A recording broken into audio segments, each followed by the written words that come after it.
Hello, everyone. This is Steve Burns. I'm president of the Untermyer Gardens Conservancy, and I want to welcome you to this lecture about Samuel Untermyer.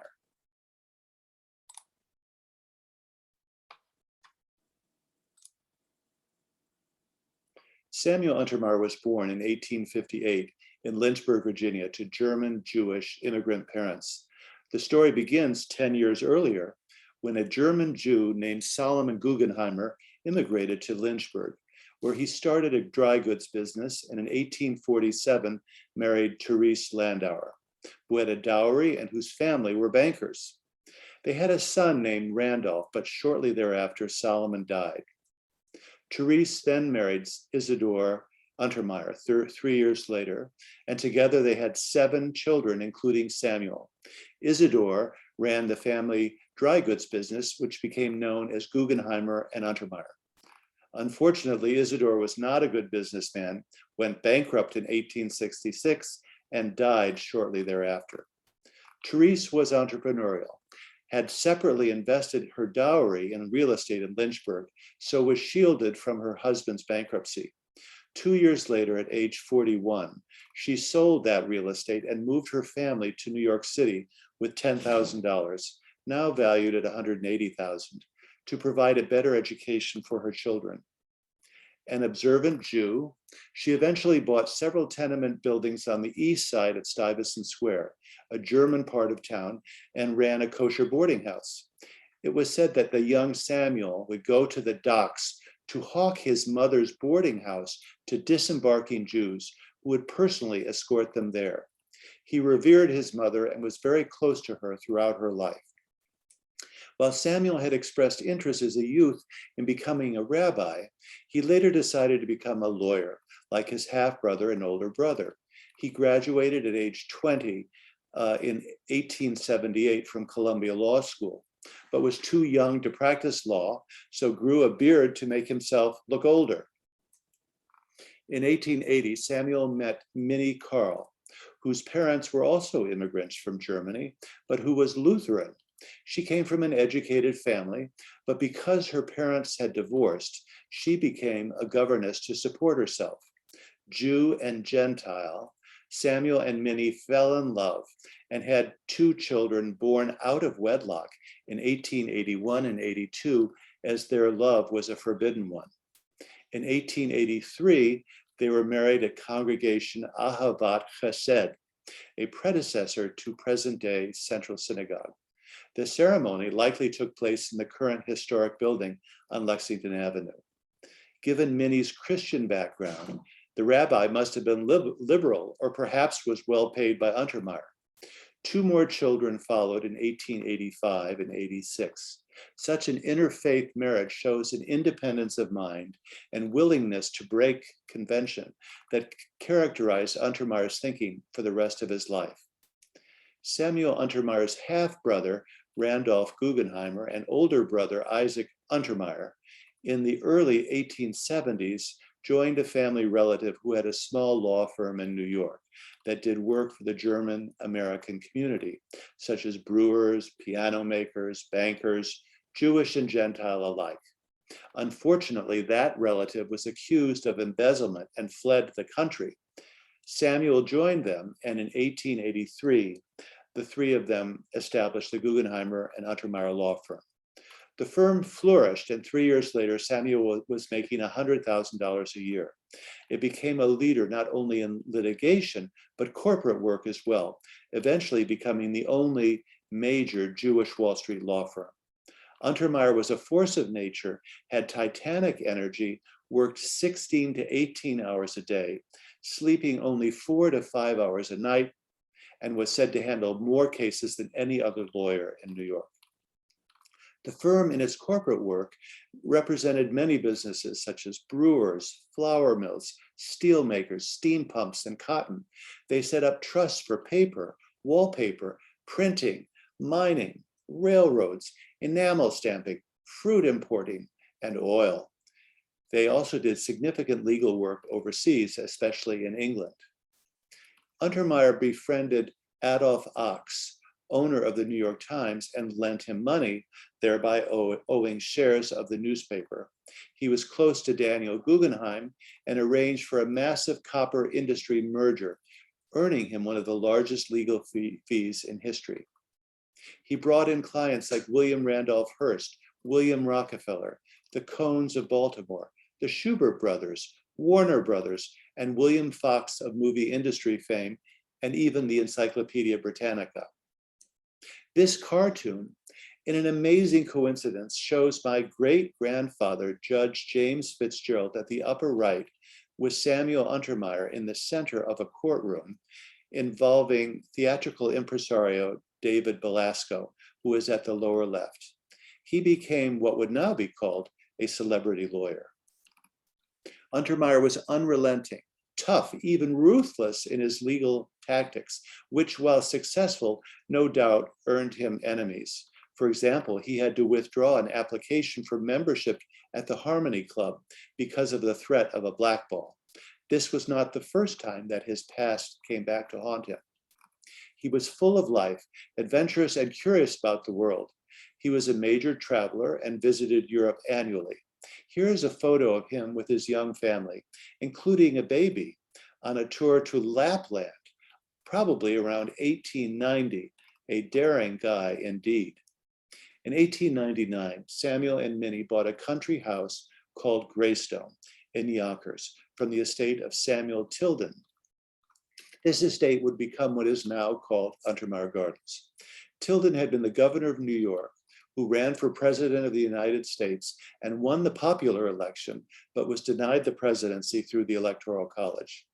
Tilden was noted as one of the top lawyers in America in the mid-19th century and became a reformer, playing a big role in bringing down Boss Tweed.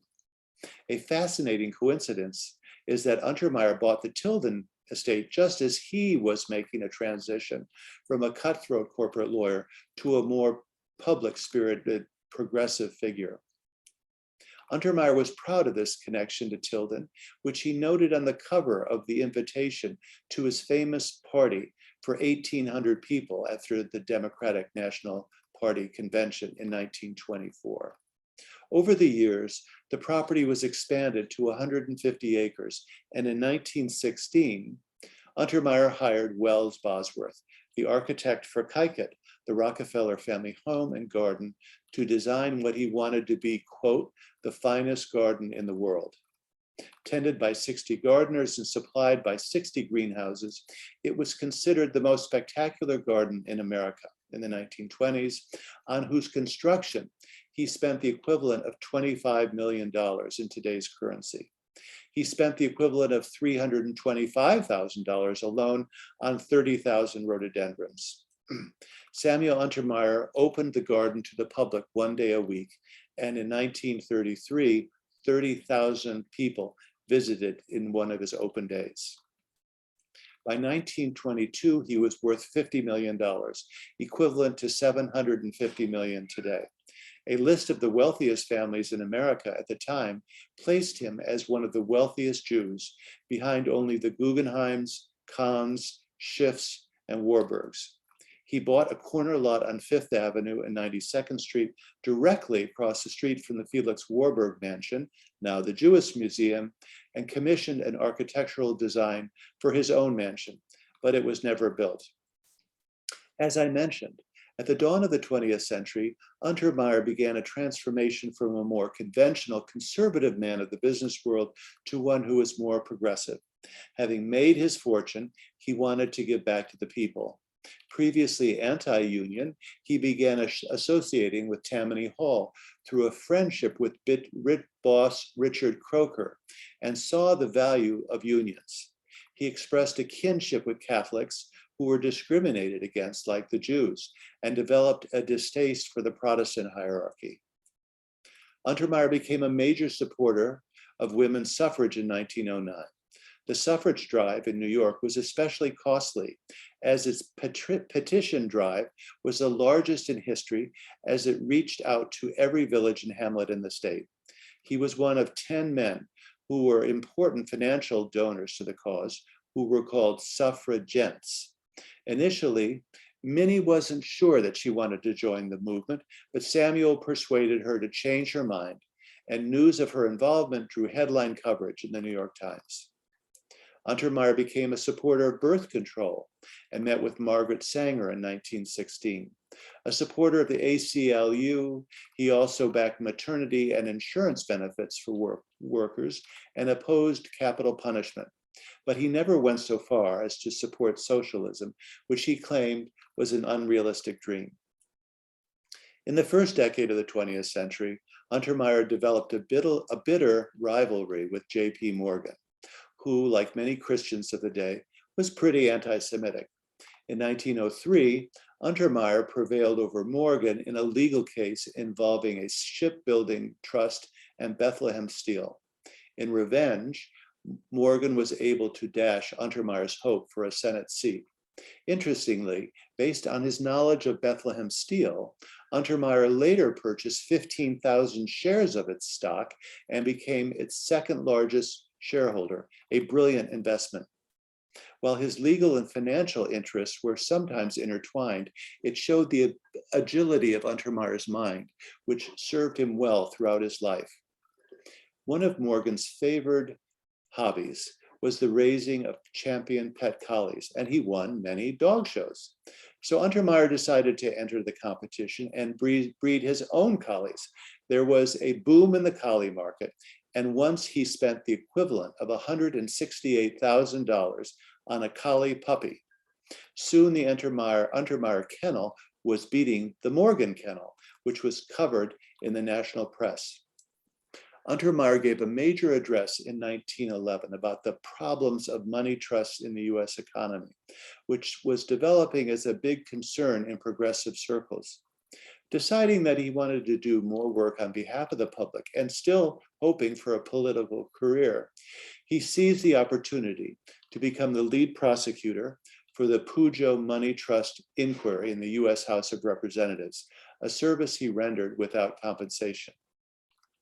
Similar to 2 decades later, when FDR put Joseph P. Kennedy in charge of the SEC, Untermyer was a perfect person for the job because as an insider, he knew best where the abuses in the system were. Now he had the chance to interrogate Morgan face to face, and he really drilled into him, inducing Morgan to make some remarks that were highly criticized in the national press, where he was made out to be a greedy ogre. Morgan was so rattled by the experience that he and his wife decided to get away from the spotlight and spend time in Rome, where he died several months later, for which the Morgan family held Untermyer responsible. Soon thereafter, Untermyer got rid of his collies. The aftermath of the Pujo investigation saw a slew of economic reforms, such as the establishment of the Federal Reserve Bank, the federal income tax, and the Clayton Antitrust Act. Untermyer was a key figure in highlighting the need for these reforms, but this came at a cost to him. His law firm lost the business of various corporate clients, such as Lehman Brothers, who were longtime contacts and friends. As a follow-up to this, a few years ago, I had occasion to meet a distinguished elderly man who told me a story about Jack Morgan, JP's son. During the Depression, Jack was part of the inner circle of Wall Street men who decided which banks would be bailed out and which would be allowed to fail. The largest bank wholly owned by Jews was called the Bank of United States, and Jack, who had previously called Samuel Untermyer a, quote, beast, was reported to say that this bank should fail because, quote, it was the Jews who killed my father. Tragically, it was the failure of the Bank of United States in 1930 that was the trigger that unleashed the panic that would result in the Great Depression. Back to my timeline. With the election of Woodrow Wilson in 1912, Untermyer had renewed hopes of a political career, perhaps in the Supreme Court, cabinet, or as an ambassador to Germany or France. Right after the election, Untermyer asked for an appointment to see Wilson and suggests that they schedule a few hours together to talk. This aggressive approach to Wilson did not succeed, and along with his past history of sharp practices, no presidential offers were made. As we all know, Wilson nominated Louis Brandeis to the Supreme Court, not Samuel Untermyer. Samuel and Minnie were proud of their German background, traveled to Europe and Germany in particular every year, loved German culture and music. Early on during World War I, Untermyer was sympathetic to Germany, but he changed his tune as the war developed and supported the war effort by encouraging the sale of Liberty bonds. He himself bought $3.5 million of these bonds, which was highly publicized. Later on, he correctly prophesied that the Treaty of Versailles would lead to disaster as excessively punitive for the Germans. With the election of Republican Warren Harding in 1920, Untermyer's political connections as a Democrat were useless, so he turned his attention to more local and international matters. Working with his law partner, Louis Marshall, the firm became active on behalf of civil rights organizations such as the NAACP and ACLU, and they both worked on behalf of the journalist Herman Bernstein, shown here, in a case against Henry Ford in 1921, in which Ford was forced to close down his newspaper after claiming that Bernstein was part of the anti-Semitic Protocols of the Elders of Zion. Other progressive cases followed.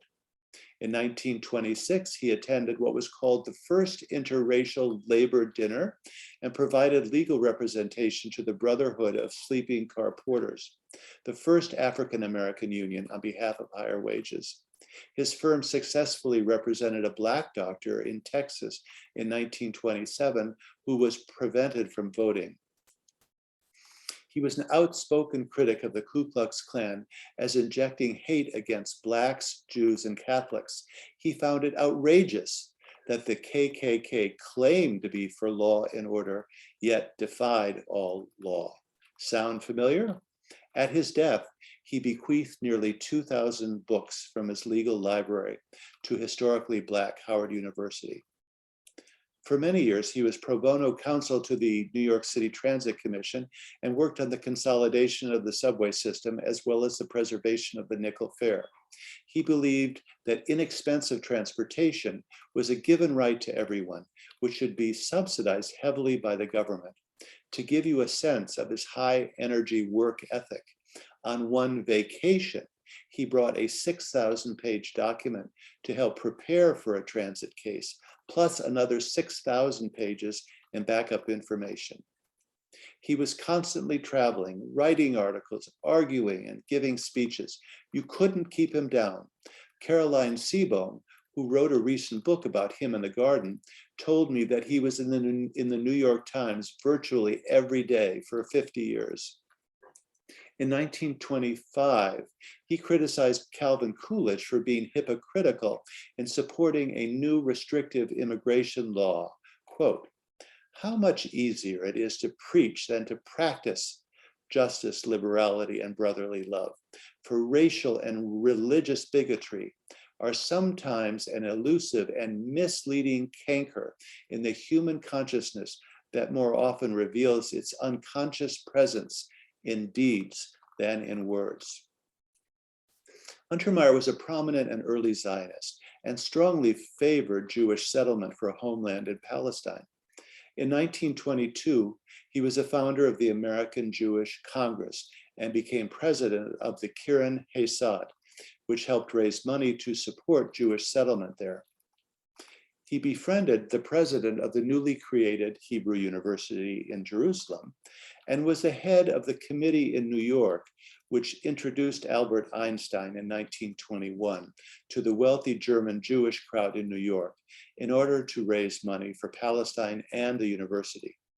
Einstein was so impressed with Untermyer that he wrote a letter to him in German, asking if Untermyer could invest some of his money in American securities, as he was concerned about the political climate in Weimar Germany.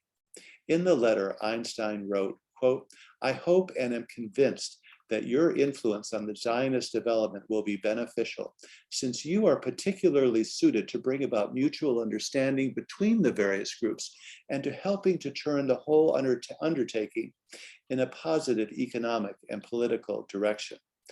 Their friendship would continue, albeit with stresses and strains, for 19 years. Untermyer was one of the most prominent men in American Jewish circles, and this is what Chaim Weizmann wrote to him in 1923. Quote, "We have reached the stage where the matter of help is decisive. You can do a thing now which will find an eternal place in Jewish history in lending us wholeheartedly and generously your moral and material supports. In these last 2 years, I have had to struggle under a burden which no degree of eloquence could adequately describe.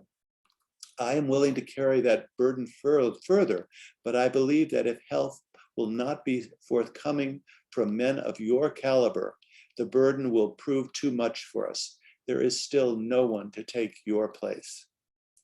As president of the Keren Hayesod, Untermyer was very successful in raising money for Palestine at a time when funds were scarce.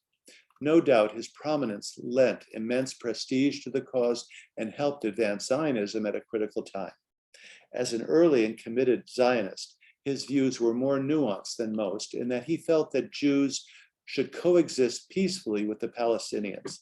At this time, he was a cultural, not a political Zionist, while many fellow members of our crowd, like Ox and Morgenthau, were anti-Zionist. He said in 1922 that funds raised should be, quote, "used exclusively in the upbuilding of Palestine. None of the funds are being diverted for political or extraneous purposes. I am assured on all sides that the Arabs in Palestine are awakening to the helpfulness of this movement, and that they will soon be working hand in hand and in friendly intercourse with the Jews in that country." Sadly, the Arab uprising of 1929 was a rude awakening for Untermyer, made worse by the lack of support from Britain, so he began to change his thinking. Later, the advent of Nazism and the huge influx of Eastern European Jews persuaded him that political Zionism was necessary and that a Jewish state should be formed, although he had doubts that the Jews would ever reach a settlement with the Arabs. Sadly, his beloved wife, Minnie, died suddenly in 1924, which is a huge blow to Untermyer. He wrote, quote, "Hers was a tender and beautiful soul that lived on a high plane and whose entire life was one of love and loyalty to home and friends, and of all-embracing, almost painful sympathy for suffering humanity."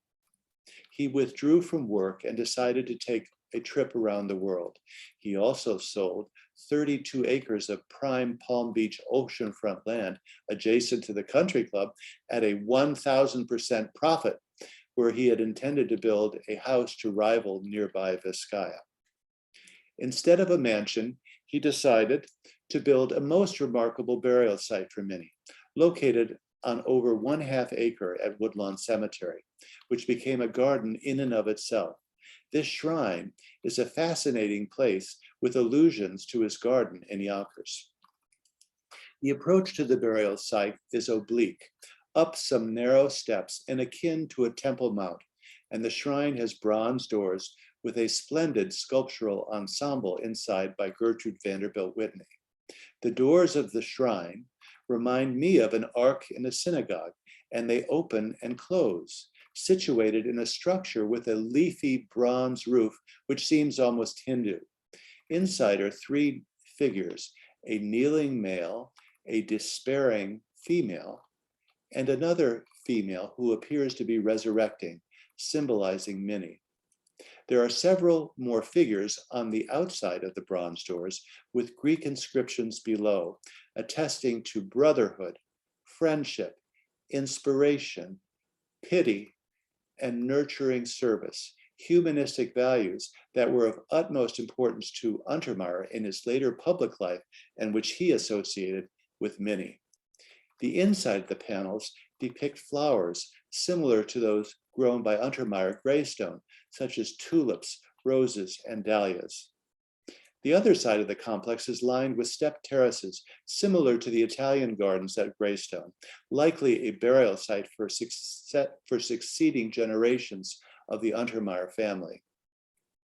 At the rear is a sweeping semicircular bench, similar to the amphitheater of the walled garden, with a copper fountain supported by griffins, which recall the sphinxes by Paul Manship, also in the amphitheater. At the center is a giant disc in the pavement, framing a prominent Star of David, which acts as a counterpoint to the shrine. There is even an Atlas cedar, similar to the one at Untermyer Gardens. So the burial site embodies the virtues of Minnie, with allusions to the garden and a central reference to Judaism, one of the most fascinating burial sites in America, in my opinion. Untermyer also decided to build an amphitheater at Hebrew University in Minnie's memory, one of the only buildings there named after a Gentile. After attending a concert there in 1927, he decided to increase his pledge to make it even more substantial, and it was dedicated in 1933. Although he had been a member of Temple Emmanuel since 1895, Untermyer was basically a secular Jew and didn't attend synagogue until after Minnie's death, when he became more interested in Judaism. Unlike some prominent New York Jews, however, he never disguised the fact that he was Jewish. With Roosevelt elected as president in 1932, Untermyer again had political currency, and this is what he said of FDR in 1933. Quote, "The courage, wisdom, and practical idealism of the Roosevelt program are the wonder of the world. If he succeeds, unless thwarted by the short-sighted selfishness of capitalism, there will be a peaceful resolution of the relations between capital and labor, in which labor will at last secure something like a fair share of the wealth it creates."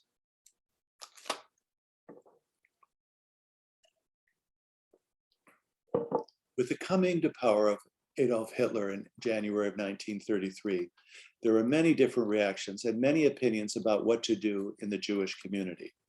Most members of our crowd were not attuned to the threat of the Nazis, as their modus operandi had been to assimilate in American society.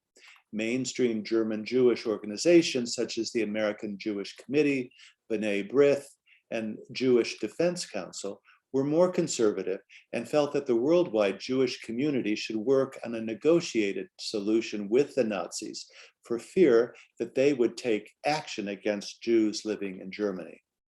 Jews such as Cyrus Adler, a founder of the American Jewish Committee, saw the idea of a boycott against Germany as unethical, or certainly a strategy that should be employed by governments, not organizations. It was also seen as a step to war, a Jewish war.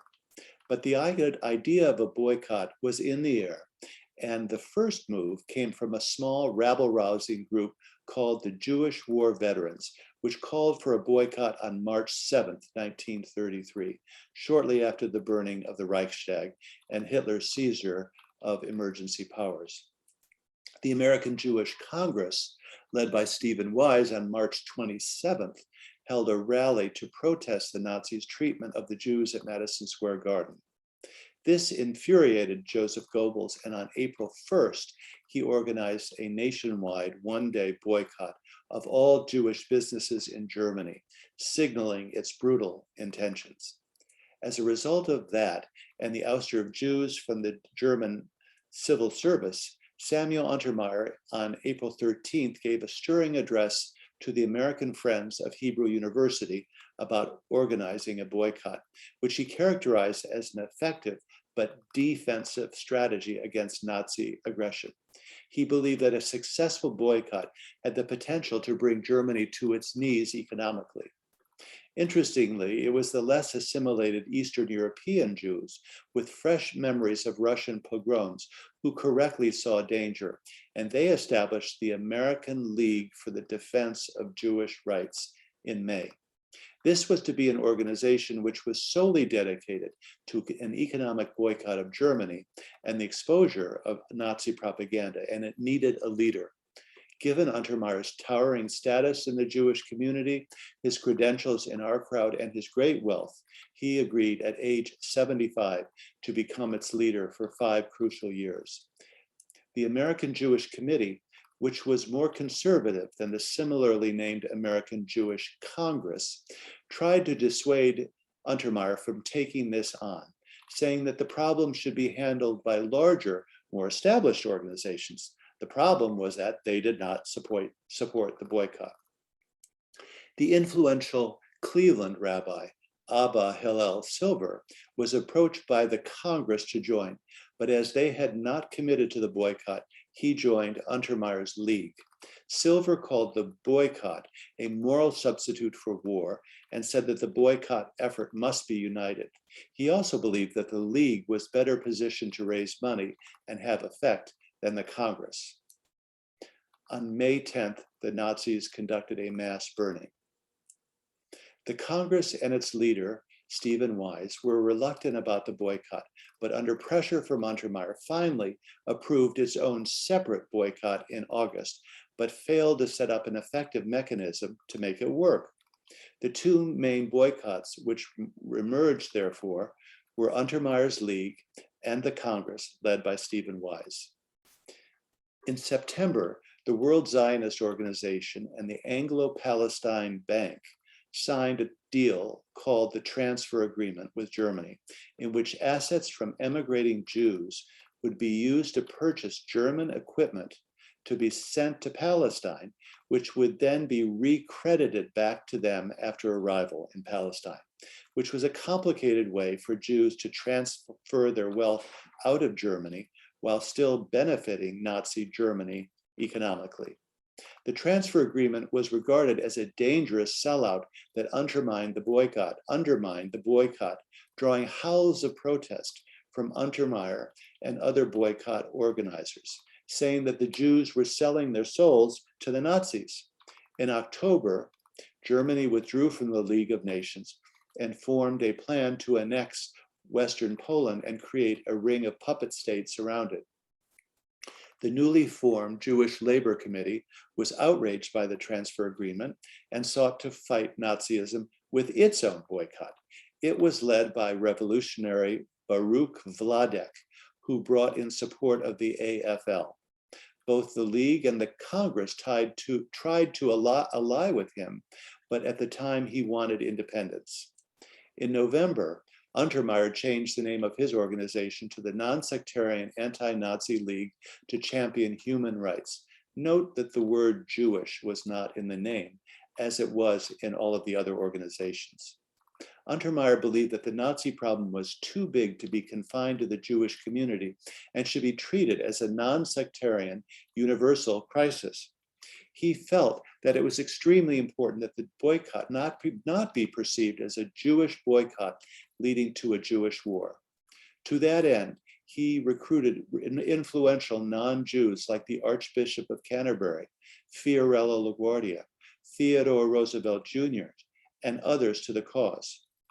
Untermyer traveled to Rome in 1935 to meet the Pope, who did not oppose the Nazis and was, as we know, on the wrong side of history. Untermyer saw the fight against Hitler as a universal threat that could affect non-Jews, such as Catholics. He wrote, quote, "We owe it not only to our persecuted brethren, but to the entire world to now strike in self-defense a blow that will free humanity from a repetition of this incredible outrage. This time, the Jews are the victims. Next time, it may be the Catholics or the Protestants. If we once admit, as is brazenly insisted by the German government, that such fiendish persecution of the people of one race or creed is an internal domestic affair and not a world concern, how are we to know whose turn will be next?" Sadly, many Americans at the time did think that this was a matter internal to Germany.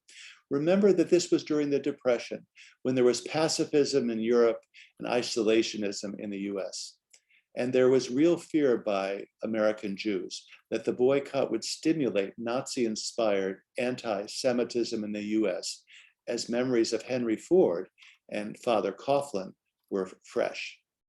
The non-sectarian anti-Nazi League got off to a good start, and chapters were formed in Detroit, Cleveland, Baltimore, Philadelphia, Los Angeles, Canada, and elsewhere. Untermyer traveled all over the country to speak against the Nazi regime, including trying to enlist Hollywood on his side. More on that later. Booklets, brochures, and many ads were placed in the media. Here is a brief video that he made for British Movietone in 1933. The innumerable forms of refined torture that characterized the savage Hitler campaign of persecution and extermination of the German Jews is the most brutal and tragic challenge to civilization in 1,000 years.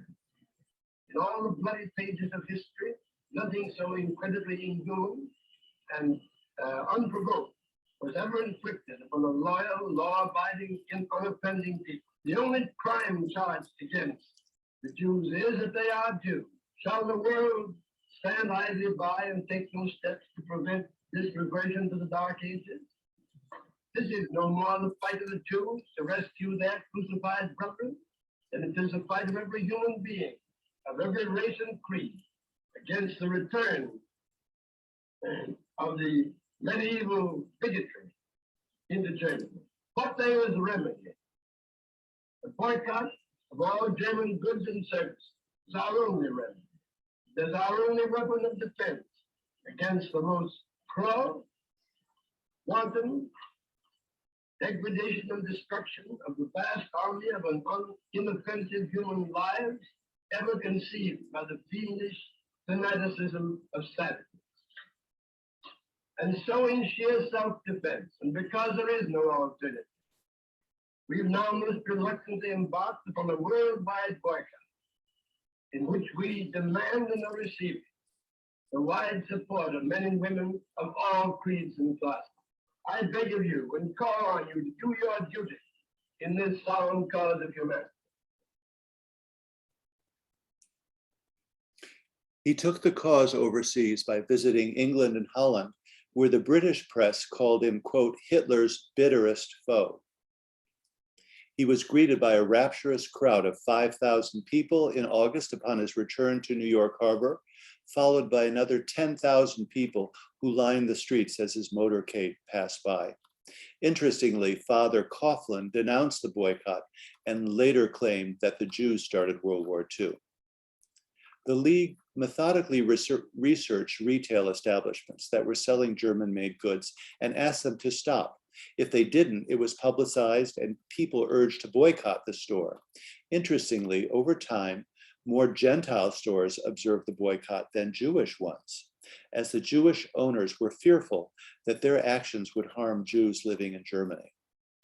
The most famous outlier was Macy's, as CEO Percy Strauss said that he didn't want to mix politics and economics by participating in the boycott.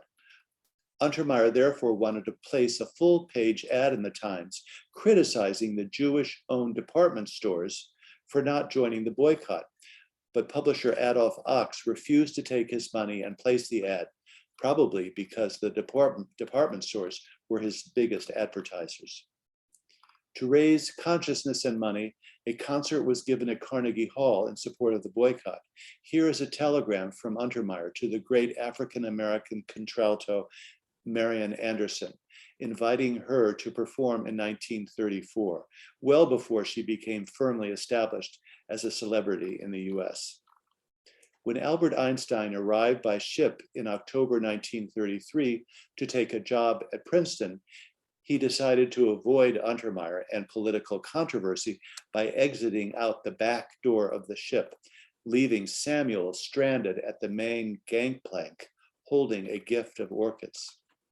Einstein later traveled to Greystone to apologize, but still refused to join the boycott, as he felt that politics should be left to those with political expertise and that he could better help humanity with science. In a letter to Mrs. Einstein in April of 1934, perhaps he was estranged from Dr. Einstein, Untermyer said, quote, "It may interest you to know that the boycott, not only here, but all over the world, is succeeding beyond my anticipations. Unfortunately, I have had to finance it almost single-handed, but that does not matter if it succeeds, as I believe it will. Dr. Einstein is a hero in Germany compared to me. I am told that I have the distinction of being the most thoroughly hated and reviled man in Germany, and am proud of the distinction, and hope only that it has been well earned." Around the same time, Untermyer had a meeting with FDR and Henry Morgenthau to argue the merits of the boycott, but the president would not approve it, saying that the Jewish community itself was divided on the issue, which was true, and that he was unconvinced that a boycott was advisable. I wish that I knew more about this meeting, but we know that Morgenthau was anti-Zionist, anti-boycott, and not helpful to Untermyer. In fact, FDR did not publicly protest Germany's treatment of the Jews until after Kristallnacht in 1938, 5 years later. In May of 1934, at the conclusion of a Madison Square Garden convention of the American Friends of Nazi Germany, someone mentioned the name of Samuel Untermyer, and all 15,000 people erupted with chants of, "Hang him, hang him." This group actively tried to suppress the boycott and described itself as a pro-America party. One of its leaders in 1939 said that, quote, "We demand that our government shall be returned to the American people who founded it. If you ask what we are actively fighting for under our charter, first, a socially just, white, Gentile-ruled America. Second, Gentile-controlled labor unions, free from Jewish Moscow-directed domination." The boycott began to have an effect, and German exports were down 50%. Some German manufacturers surreptitiously removed their stamp from goods in order to evade the boycott. At Untermeyer's instigation, Fiorello LaGuardia was persuaded to cancel a big order for German steel to be used for the Triborough Bridge in 1935. The Nazis were worried about Untermeyer's activities, monitored his movements closely, and sought to demonize him. He had to have a bodyguard when traveling. A German secret agent managed to infiltrate Untermeyer's office under false premises and interviewed him. When Goebbels threatened German Jews with harm in retaliation for the boycott, this only strengthened Untermeyer's resolve, unlike many Jews in America who were afraid of retribution. Germany sought to influence German American publications and organizations. A Nazi tried to gain control of a newspaper run by Herman Ritter to spread propaganda among the German-speaking public in America. Untermyer personally led a successful protest to disallow a Nazi group in 1933 from marching in a German Day parade on Fifth Avenue. In this image, he is shown standing next to an angry-looking German Lutheran pastor who was allied with the Nazi group. Untermyer protested when Congress made a lame attempt to investigate Nazi propaganda in the US. Repeatedly, he attacked the Secretary of State for speaking in support of the German ambassador's comments. Over and over, he raised the alarm. Many people opposed Untermyer by claiming that a boycott should be organized by a government, not a private organization.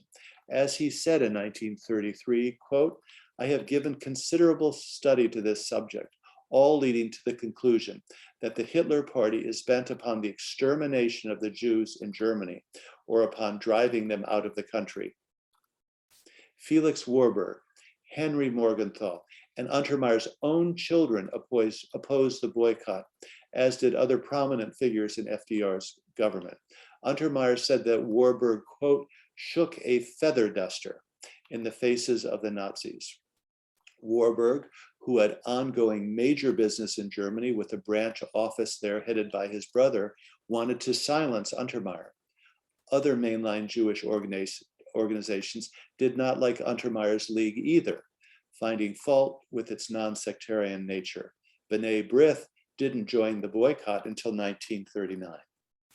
Herman Mankiewicz, the famous screenwriter, decided in 1933 to take a break from his commercially successful career in Hollywood and produce a movie entitled Mad Dog of Europe, about the rise of a demagogue similar to Hitler.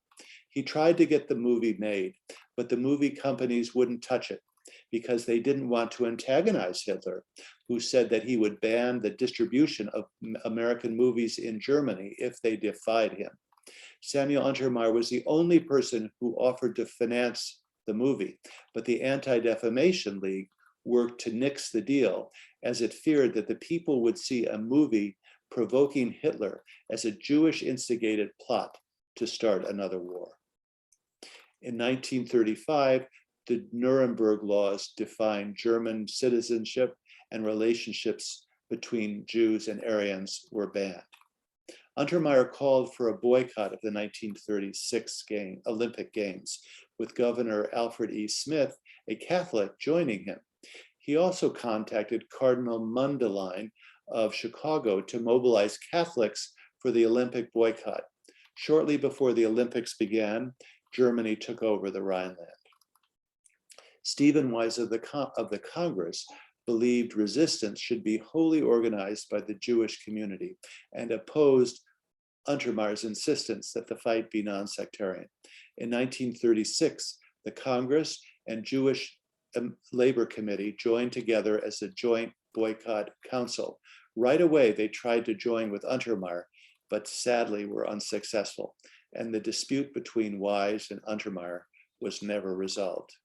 While Untermyer had a laser focus on the importance of the boycott, and in some ways was best positioned to be the well-respected and brilliant leader that was needed, he was extremely strong-headed and stubborn, and was sadly unwilling to compromise his non-sectarian vision to work together with the other groups.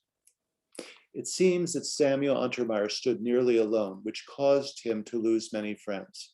In 1937, Untermyer was one of the first leaders in the US to recognize the threat faced by the Jews in Poland and donated to their cause.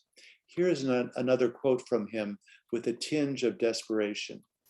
Quote, "It is now established that there is a deep-seated official propaganda to minimize and mislead the Jews and the rest of the civilized world as to the extent of the persecution. Meanwhile, as the Jew has outlived all the centuries of persecution of the past, so will he survive this tyranny. He is more proud than ever of his lineage. He is the aristocrat of the world. Other races have come and gone. Persecution cannot crush him." But energy was being sapped from the League, as Untermyer himself was nearly 80 years old and increasingly unwell. Reports of Nazi propaganda efforts worldwide were unrelenting and depressing for him, and he was losing sleep out of anxiety. Desperate, he donated $100,000 to a fund to rescue German Jews and resigned from the presidency of the League in April 1938, a month after the Anschluss, saying, quote, "Americans generally have been so indolent, callous, and short-sighted as to have failed when they have within easy reach the means of self-protection for themselves and their brethren in Germany." 5 months later, Germany seized the Sudetenland, followed in 2 months by Kristallnacht. Albert Einstein knew of Untermyer's deteriorating health and traveled to California to see his old friend in 1939, perhaps to mend fences. Here is a picture of that meeting. In the last year of his life, Germany invaded Czechoslovakia and Poland, and Britain and France declared war. All that he had feared was coming to pass, but Samuel Untermyer never lived long enough to see how right he was. Samuel Untermyer died at his estate in Palm Springs in 1940 at the age of 82. His body was brought back to his beloved Greystone, where his casket was covered with 300 orchids and 10,000 lilies of the valley. Governors Lehman and Smith were in attendance in a small group that was mainly family members, and the service was conducted by Rabbi Abba Hillel Silver, who had joined him 7 years earlier on the boycott cause. There was front page coverage of his death in the New York Times, and this is what Herbert Lehman had to say, quote, "I have just learned with deepest regret of the death of Samuel Untermyer, who was my friend ever since I was a boy. He was one of the leading lawyers of our time and a man of unusual forcefulness and of indomitable courage. He was for more than half a century a leader in the business and civic life of New York." Lewis S. Levy wrote in 1954, quote, "In his day, no one made many great enemies or brought about so many needed reforms. All in all, Untermyer was, in his way, a genius, without a peer in his work. Judged by his outstanding results, he richly earned the respect and gratitude of the vast public for whose benefits he labored so hard." The strategy of the boycott resonates with us today, when sanctions are deemed a primary means of dealing with Russian aggression toward Ukraine, a moral equivalent of war. Sanctions are now commonly accepted and often spearheaded by government, with follow-up by private enterprise. But in Untermyer's day, the government was not on board, and it was devilishly difficult to coordinate a national or worldwide effort among businesses. According to his daughter Irene, Untermyer as a boy considered becoming a rabbi, as he always had a reforming spirit, while he was driven by a strong desire to make money and attain power in the first half of his career. In the second half, he sought to use it to help make the world a better place. The Jews have a term called tikkun olam, which means repairing the world. And this is what Samuel Untermyer set out to do. As we have seen, Untermyer was a man of unrivaled intelligence, titanic energy, laser-like focus, and unquenchable ambition, consistently on the right side of history. A man of short stature, he was called a little giant and played a big role on a big stage. A profile in the New Yorker in 1930 said that in his pro bono public service to New York City, no man had ever done more for it. And if more members of the Jewish community in America, along with officials in the Roosevelt administration, had joined along with his efforts at the non-sectarian anti-Nazi League, who knows how many lives could have been saved in World War II.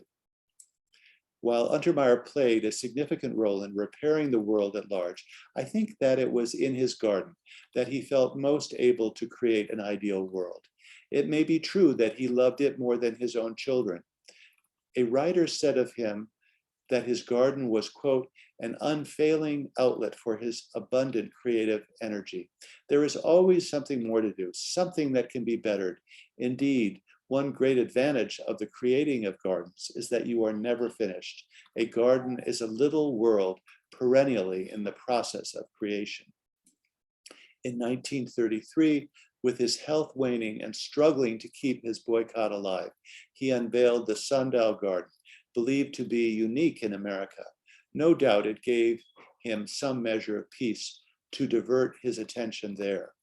Another example of this was his love of orchids. He loved their form, fragrance, and color. Throughout his career, his signature look was an orchid on his boutonniere. But it went beyond that, and he himself enjoyed hybridizing them, using a rabbit's paw to brush pollen on plants to produce new species, always working to make things better, to repair the world. He even said that if he could have selected a different job, it would have been to be Parks Commissioner of New York, so that he could provide places of beauty and tranquility to all people.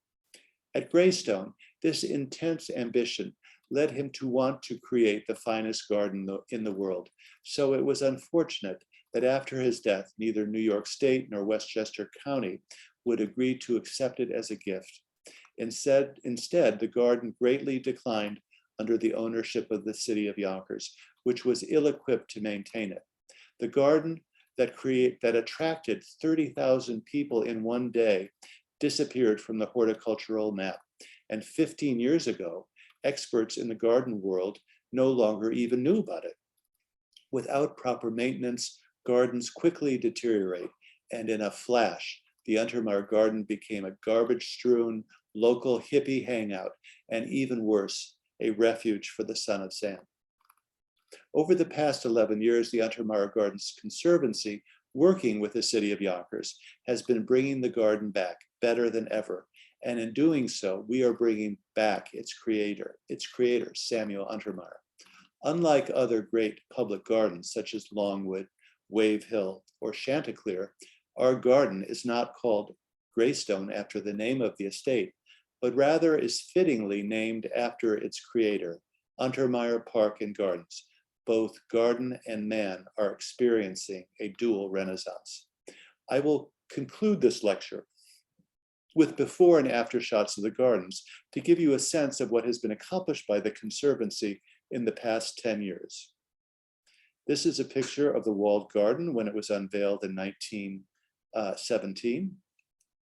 This is what it looked like in the mid-70s when it was a total wreck before a restoration undertaken by the city of Yonkers, which gave it another lease of life, although it sadly went down a hill again only 10 years later. This is what it looked like again back in the 70s, a pipe rail down the stairs, and to the right was the swimming pool that was filled in with soil and overruled by vines. This is a picture of that pool today. We're very happy to announce that our next capital project is to restore the pool with all of its mosaics. This is what the Indo-Persian walled garden looks like today. This was the vista back in Samuel Untermyer's day, based on the Villa d'Este and Lake Como suggested by Untermyer. This is what it looked like when we started our work 11 years ago. Thankfully, in the 70s, the city did some significant repairs to elements like this staircase. This is what it looked like, again, looking back up the stairs when we started our restoration work. And this is what it looks like now. At the bottom, by the way, are ancient Roman columns, 2,000 years old, the largest in the Western Hemisphere. This was the Temple of Love, which was a romantic temple folly built on a rock outcropping with all kinds of waterworks. When we came to the project, it was massively overgrown and the temple falling apart. This is what it looks like today with 5 waterfalls restored and 6 cascades going down the hill, a magnificent planting. This is a picture of the Rock and Stream Garden back in the 1930s. This, believe it or not, is what it looked like before Timothy Tillman discovered it about 10 years ago. And this is what it looks like today. And you can see the Temple of Love in the background. This was one of the color gardens. There were 6 color gardens, each planted in a single color adjacent to the vista. One of those color gardens is now a parking lot at the hospital, but we're negotiating with the hospital to do a land swap where we can recreate 3 more color gardens so that we'll have 5 out of 6. This is some of that hospital-owned property, which will be part of the land swap. So this has not been restored yet. This was the Rose and Dahlia Garden, which looked north up to the Tappan Zee. Located near the bottom of the vista. Again, it was heavily overgrown when we first encountered it. And this is what it looks like now, with the beds restored, the trellis on the pergola restored, and which will be planted this year. These images and many more have just been published in a small book entitled Forgotten No More, which is now available for purchase either online on our website or by visiting the garden in person. I hope that you have enjoyed the story of Samuel Untermyer. The tumult in America and in the world, both now and in the past 5 years, cause us to contemplate the life and work of this most fascinating and heroic man.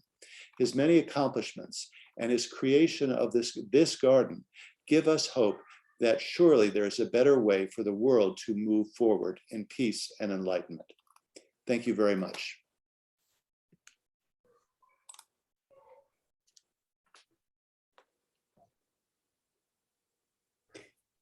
Thanks, Steve.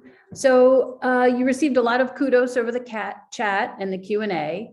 And I'd like to start with this question that someone asked about you, Steve. Can you tell a little bit about yourself and how you came to be interested in creating this lecture? A number of convergence of interests. I majored in history when I was in college. I worked for an architect for 35 years. I was a landmarks commissioner in New York City, interested in historic preservation. I myself have been an avid gardener since I was 10 or 12, and was actually on the board of Wave Hill for 10 years. So, and beyond that, I was also interested in many different religions. So this seemed like the perfect project for me.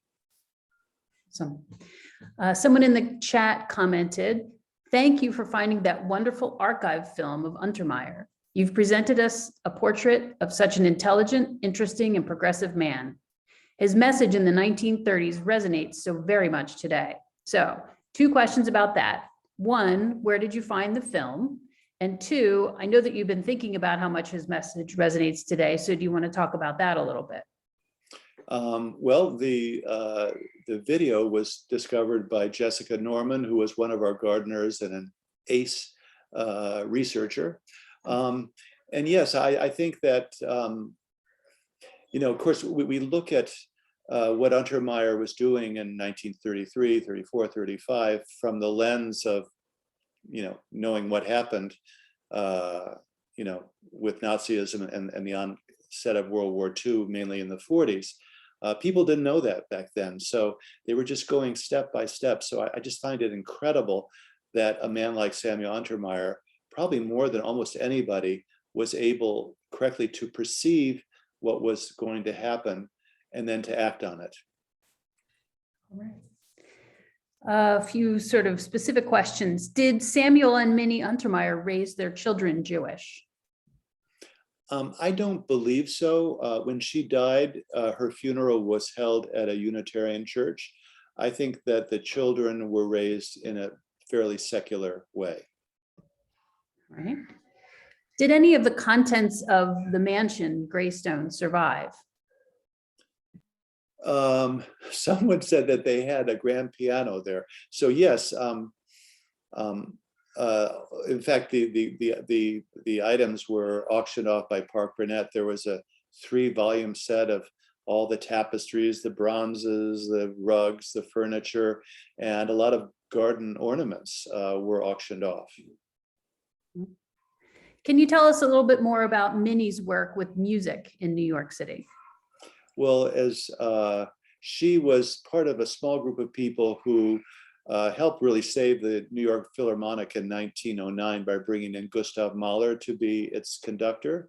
She was a patron of modern dance in America. I believe she also commissioned some classical music, one piece that was based on the Four Seasons.